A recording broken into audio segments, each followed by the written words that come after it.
제2차 세계대전이 끝나갈 무렵에 1944년 12월 23살의 나이로 필리핀의 루뱅 섬으로 파견된 일본군 소위 오노다 히로라는 사람이 있습니다. 지금 여러분 사진을 보고 계신데요. 근데 이 사람이 파견되자마자 그의 부대가 미군의 공격을 받아서 207명이 죽고 43명만이 겨우 살아남았습니다. 사진 내려주셔도 돼요. 43명만 살아남아서 루뱅 섬의 정글 속에 고립됩니다. 얼마 지나지 않아서 결국 이제 일본은 항복하고 말죠. 그리고 나서 1945년 8월에 전쟁이 끝나고 10월에 이제 그들은 전쟁이 끝났다, 일본군은 투항하라 라는 전단을 보았지만 미군의 속임수라고 생각하고 투항을 거부합니다. 그해 12월에도 같은 내용의 전단이 살포되고 그 전단을 발견하고 43명 중에 39명은 투항해서 일본으로 돌아갔는데 이 오노다를 비롯한 4명은 끝까지 이를 거부해요. 1946년 4월에는 먼저 투항했던 사람들, 같이 있던 그 부대원들이 그 섬을 찾아서 전쟁이 끝났으니까 이제 그만 투항하라고, 나오라고, 고국으로 돌아가자고 외쳤는데 오노다는 이것도 역시 미군의 흉계다, 그래서 거절합니다. 그러다가 1974년, 거의 30년 가까이 세월이 흐른 후에 그의 옛 상관이 전해준 편지, 그러니까 오노다 패전했으니 귀국하라 라고 하는 특별 명령서를 받고서 그는 결국 고국으로 돌아오게 됩니다. 일본 정부와 국민들은 그를 마치 영웅처럼 대접하기도 했지만, 그런데 가만히 한번 생각해 보세요. 그는 그 세월 동안, 30년 가까운 세월 동안 정글 속에 살면서 굶주림과 위험 가운데 살아야 됐고, 식량을 위해서 많은 원주민들을 죽이기도 했습니다. 지금 이미 전쟁은 끝났어요. 그리고 그의 조국 일본은 자유와 평화의 어떤 문명의 이기를 마음껏 누리고 있는데, 그런데 이 오노다라는 사람은 그 사실을 모르는 채 30년의 세월을 정글에서 보냈으니 나중에 생각하면 어땠을까요? 억울하지 않았을까요? 같은 세월을 살지만 그것을 어떻게 살아내느냐에 따라 삶의 결과는 분명히 다릅니다. 여러분들은 지금까지 삶을 어떻게 살아오셨나요? 올해도 시작된 지 벌써 이제 절반이 지나가고 있는데, 지난 6개월의 삶, 지난 전반기의 삶은 여러분들에게 어떤 삶이었나요? 똑같은 6개월이라는 삶을 살았지만, 그런데 그 삶을 살아온 삶의 모습들은 같지 않을 겁니다.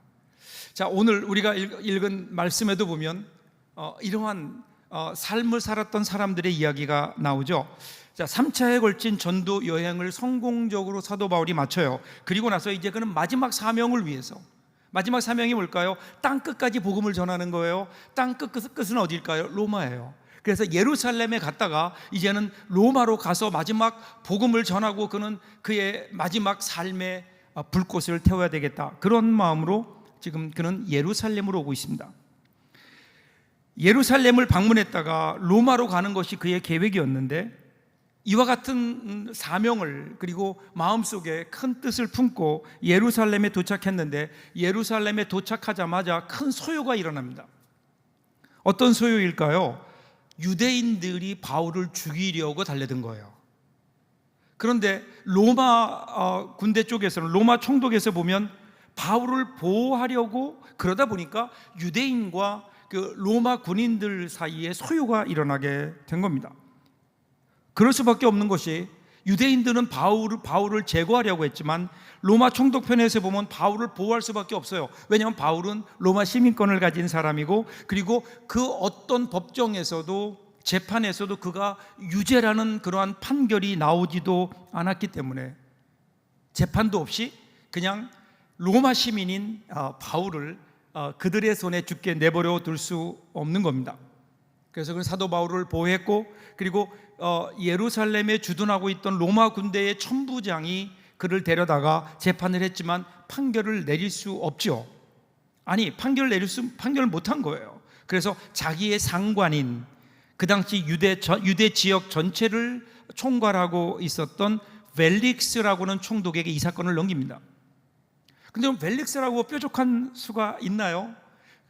유대인들의 고소를 무시할 수도 없고, 그렇다고 죄가 없는, 지금까지 그 어떤 판결에서, 재판에서 유죄라는 그러한 판결도 없는, 죄를 찾아볼 수 없는 바울에게, 그를 유대인들에게 넘겨줄 수도 없는, 그러니까 어떻게 해요? 그냥 차일피일 미루는 거예요. 그렇게 시간이 하염없이 흘러요. 그 기간이 성경은 2년이다 이렇게 얘기해요. 그 2년 동안의 세월, 그 2년의 세월을 두고요, 오늘 성경을 보면 세 부류의 사람들이 나오는 거예요. 같은 2년이라는 시간을 살았는데 전혀 다른 삶을 살았던 사람들의 모습. 자, 어떤 사람인지 한번 볼까요? 먼저 유대인들이 나옵니다. 자, 2절과 3절을 한번 보세요. 대제사장들과 유대인 중 높은 사람들이 바울을 고소할세 베스도의 호의로 바울을 예루살렘으로 옮기기를 청하니 이는 길에 매복하였다가 그를 죽이고자 함이더라. 지금 베스도 총독이 예루살렘을 방문했어요. 방문한 이유는 뭘까요? 그 이유는 예루살렘의 높은 사람들, 즉 대제사장들과 사내들인 공회의원들, 그러니까 그 당시에 유대 사회를 움직이는 지도자들을 만나는 겁니다. 그런데 이들이 만나자마자 기다렸다는 듯이 바울을 고소해요. 이들은 신임 총독 베스도에게 그가 예루살렘에 있는 바울을, 예루살렘에 있는 가이사랴에 있는 바울을 예루살렘으로 옮겨와서 예루살렘에서 재판하게 해달라고 그렇게 요구하는 겁니다. 왜 그럴까요? 왜 가이사랴에 있는 바울을 예루살렘으로 데려오라고 했을까요? 그 이유는 간단해요. 암살단을 매복시켜 놓았다가 그를 죽이려는 겁니다. 이 암살단이 누구죠? 우리가 지금 계속해서 큐티에 오고 있잖아요. 2년 전에 벨릭스가 있을 때 바울을 죽이기 전에는 먹지도 않고 마시지도 않겠다 맹세했던 40명의 사람들, 이 사람들이 지금도 여전히 그들의 목표는 사도 바울을 죽이는 거예요. 그래서 재판을 열어달라는 거예요, 예루살렘에서. 그러면 가이사랴에 있는 베드로를 끌어와야 되니까, 그러면 중간에 매복해 있다가 죽이려고 하는 겁니다. 왜 이들은 바울을 암살하려고 했을까? 그 이유는요, 바울이 로마의 법을 어긴 적이 없기 때문에 그래요. 그러니까 로마 법정에 가봐야 결국은 무죄로 방면될 것을 알기 때문에 재판으로는 바울을 어찌할 수 없으니 재판을 빙자해서 그를 예루살렘으로 데려오고, 그러면 어떻게 해요? 거기서 그 중간에 그를 암습해서 죽이려고 하는 계획을 세우는 겁니다. 자, 보세요. 그들도 바울이 죄가 없다는 거 알아요. 그런데 그를 향한 미움 때문에, 혹은 자기들의 이익이 침해당하기 때문에 결국 그들은 중간에 매복하고 있다가 죽이려고 하는 겁니다. 2년이라는 세월이 지났거든요. 근데 종교 지도자들이라고 하는 대제사장들과 장로들이 2년과 똑같아요. 똑같은 짓을 하고 있어요. 그럼 이 사람들도 하나님을 아는 사람들 아니에요? 하나님을 섬겨요. 그뿐이 아니에요. 그들은 영적 지도자예요. 지난 2년 동안 그들은 얼마나 많은 제사를 집례했을까요? 또 얼마나 많은 사람들에게 하나님 말씀을 가르쳤을까요? 그럼에도 불구하고 그들의 마음속에 있는 사도 바울을 향한 분노, 잘못된 분노, 변화가 없는 거예요. 그렇게 많이 그들이 드렸던 제사, 그 많은 신앙생활들, 그런데 그들의 아무 변화가 없어요. 여러분, 2년이라는 세월이 결코 짧은 세월이 아니에요. 오늘 우리는 어떨까요? 2년 동안, 여러분, 2년 동안 우리가 주일 예배만 꼬박꼬박 참여해도 우리는 100번 이상의 예배를 드렸을 거예요. 자, 그런데 그 결과 오늘 2년 전의 우리의 모습과 오늘 우리의 모습이 과연 어떤 변화가 있습니까?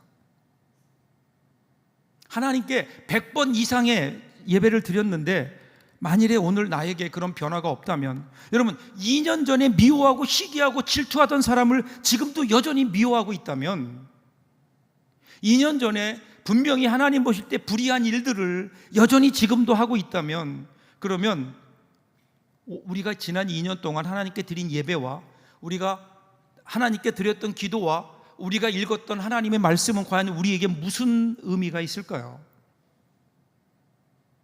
만일에 우리에게 이런 변화가 없다면 우리는 나름대로 신앙생활을 했는데, 그런데 우리에게 변화가 없다면 무엇일까요? 우리의 신앙생활이 형식적이라는 것 아닐까요? 여러분, 제사가 뭐예요? 여러분, 지금 유대인들이 하나님께 드리는 제사가 뭘까요? 제사는 하나님 앞에 내가 죽는 거예요. 여러분, 제사가 어떤 거죠? 나 대신에, 원래는 내가 죽어야 되는데 나의 죄를 위해서 다른 제물의 심장에 꼬챙이가 꽂혀가지고 목이 잘려나가고 피가 튀고 가죽이 벗겨지고 내장이 드러나고 살점이 각이 떠지는, 그리고 모든 것이 불에 타서 재가 되는 과정을 지켜보면서 무엇을 느끼게 될까요? 내가 죽는 자리여야 되는 거예요. 내가 죽어야 될 자리에, 사실은 내가 죄로 말미암아 내가 죽을 수밖에 없는데, 그런데 거기에 나를 대신해서 제물이 죽어간다는 사실을 아는 거죠. 그러면서 뭐예요? 내가 죽는 거예요. 내 자신의 모습을 보는 거예요. 내가 변화돼야 되는 거다니까요. 근데 그렇게 많은 제사를 하나님께 드리면서도 그들이 변하지 않았다면 형식적인 신앙생활이라는 거예요. 여러분, 언제부턴가 하나님께 드리는 예배가, 그리고 우리가 하나님께 하는 모든 신앙생활이 그냥 형식적인 것이 되어버린 것 아닐까요? 우리의 내면을, 조금도 내면에 영향을 주지 못하는 형식적인 일이 되어버린 것은 아닐까? 유명한 얘기 있어요. 교회 역사에 보면 영국의 소설가 허버트 조지 웰스라는 사람이 쓴 대주교의 죽음이라는 단편 소설이 나와요. 그런데 거기 보면 이 대주교가요, 매일 아침에 일어나서 가장 먼저 한 일이 뭐냐면 하나님 앞에 기도하는 일이었어요. 전능하신 하나님 아버지, 그렇게 하나님 앞에 한 번도 빠지지 않고 제일 먼저 일어나면 하나님 앞에 나가서 그 기도를 드린 거예요. 많은 사람들이 그것을 바라보며 참 경건한 사람 그랬거든요. 근데 어느 날도 똑같이 이분이 성전에 가서 하나님의 이름을 부르며 기도를 시작했어요. 전능하신 하나님 아버지. 그런데 갑자기 하늘에서 하나님의 음성이 들리는 거예요. 그래, 무슨 일이냐? 하나님의 음성이었어요. 이 음성을 들은 대주교가 깜짝 놀라서, 하나님 정말 제 기도를 듣고 계셨군요. 그리고 심장마비로 죽었어요. 이게 소설의 다예요. 근데 여러분, 이 소설이 우리에게 의미하는 바는 뭘까요? 얼마나 우리가 습관적이고 형식적인 신앙생활을 하는가 하는 거예요. 우리가 얼마나 진심으로 하나님께 예배드리는가, 얼마나 우리의 마음을 다해 신앙생활하고 있는가, 여러분, 우리의 모습을 돌아보아야죠. 지난 6개월 동안 여러분에게는 어떤 변화가 있었나요? 만일에 우리에게 그 어떤 변화도 없다면, 그럼 우리는 지금까지 형식적인 신앙생활이 온 거 아닐까요? 2년 전이나 지금이나 똑같이 사도 바울을 죽이려고 했던 유대인처럼. 자, 두 번째 이제 불의의 사람이 등장해요. 로마를 향한 드디어 2년의 공백이 끝나갈 때쯤에 펠릭스의 뒤를 이어서 유대의 총독으로 베스토라는 총독이 오게 돼요. 이 펠릭스라는 사람보다 베스토가 조금 더 나은 사람이었던 것 같아요. 그가 오자마자 이제 바울에 대한 재판을 열어요. 6절 보세요. 베스토가 그들 가운데서 8일 혹은 10일을 지낸 후 가이사랴로 내려가서 이튿날 재판 자리에 앉고 바울을 데려오라 명하니. 재판을 재개했어요. 그런데 그 재판의 과정을 보면 2년 전이나 지금이나 똑같아요.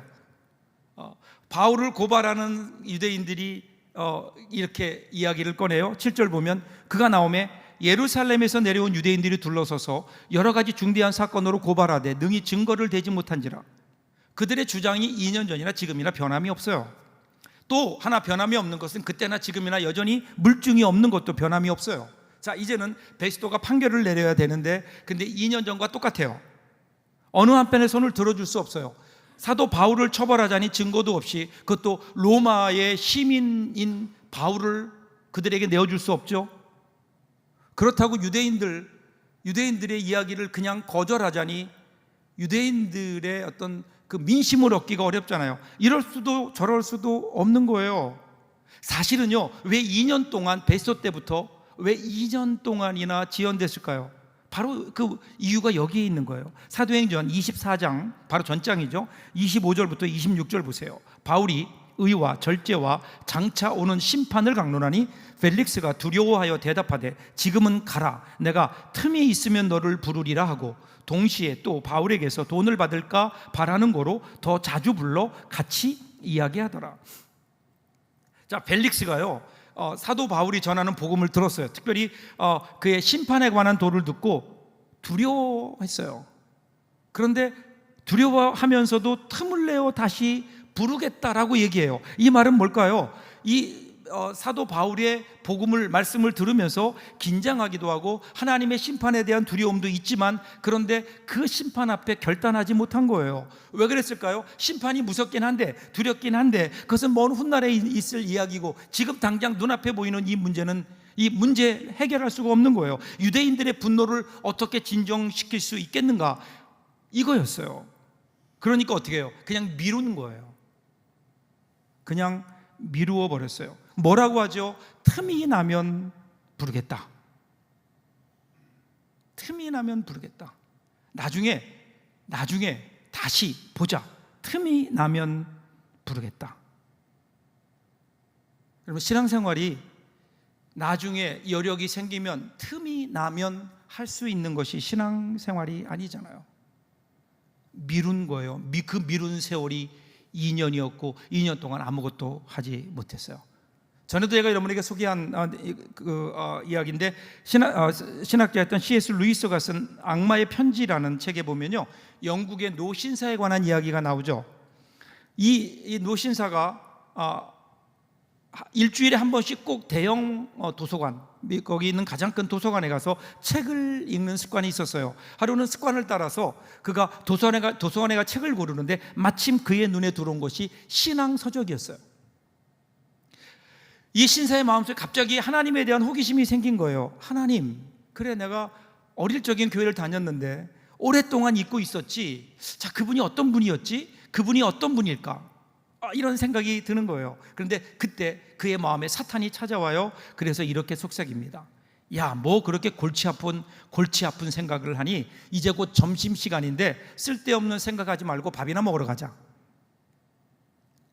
그 마음속에 그 이야기를 듣자 그의 갑자기 배가 고픈 것을 느껴요. 그래서 그것을 하나님에 대한 생각을 뒤로 하고 책을 그대로 놓아두고 식당으로 갑니다. 점심을 먹는데 아까 했던 그 생각이 또 생각이 나는 거예요. 그때 사탄이 또 찾아와요. 그래서 속삭이기를, 야, 밥 먹는데 뭐 소화 안 되게 그런 생각하니 일단 밥부터 먹자. 식사를 끝내고 이 신사가 다시 도서관에 가서 그 책을 읽으려고 하는데 사탄이 또 다른 생각을 그에게 넣어줘요. 야, 그건 나중에 봐도 되잖아. 오늘 집에 가서 할 일이 많은데. 다른 날 생각하고 오늘은 당장 급한 일부터 해야 되지 않을까? 결국 신사는 하나님에 대한 아무런 어떤 지식도 얻지 못한 채 도서관을 나왔고 아무 일도 없었다는 듯이 이 사람 버스를 타고 돌아가는데 그 뒤에 사탄은 집으로 돌아가고 있는 그 신사의 뒷모습을 보면서 회심의 미소를 져요. 사랑하는 여러분, 오늘 우리의 삶이 혹시 사탄으로 하여금 회심의 미소를 짓게 하는 삶을 살고 있는 것은 아닐까? 미루지 마세요. 오늘 지난 6개월 동안의 우리의 삶을 보세요. 혹시 우리에게 정말 해야 되는 중요한 일들을 계속 뒤로 미루며 나중에 틈이 나면, 나중에 여유가 생기면, 나중에 내가 시간이 나면 그때 하겠다, 여러분 미뤄오지 않았나요? 그래서 오늘 우리는 아무런 열매가 없는 채 올 한 해의 반환점을 돌아야 되는 것은 아닐까? 미루지 마세요. 사탄의 전략입니다. 그리고 이제 사도 바울의 이야기가 나와요. 사도 바울이 지난 2년 동안 마음에 가지고 있었던 중대한 이야기를 해요. 그게 11절이에요.